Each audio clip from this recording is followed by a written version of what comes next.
மாம்பழத்தை நீங்க என்ன பண்ணீங்க? சாப்பிட்டீங்க. எங்க கிடைச்சது? எந்த மரம்? பாருங்க எல்லாரும் பாருங்க. இப்போ இந்த விதையை முளைக்க வைக்க நம்ம ரொம்ப கஷ்டப்பட்டோமா?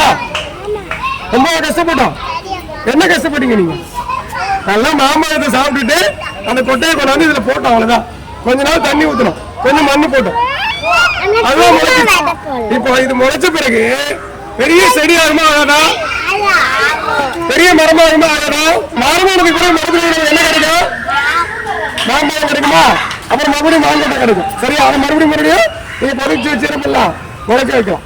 நீங்களே முளைக்க வச்ச மாங்கொட்டை இங்க பாருங்க, ரொம்ப அழகா முளைச்சிருக்கு. மழை காலத்துல இனிமே நம்ம தண்ணி ஊற்ற வேண்டிய தேவையில்லை.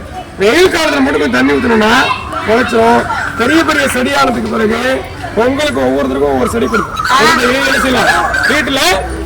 வீட்டுல என்ன பண்ண, உங்க வீட்டுல இடம் இருந்ததுன்னா அதை முளைக்க வச்சு நீங்க எப்படி குட்டி குழந்தைங்களா இருக்க பெரிய பெரிய பிள்ளைங்களா வாழ்வீங்கல்ல, அதே மாதிரி இந்த செடி என்ன ஆகும்பா கொஞ்சம் வந்து பெரிய மரமா மாறிடும். மரமானதுக்கு பிறகு அது மாம்பழம் கொடுக்கும்.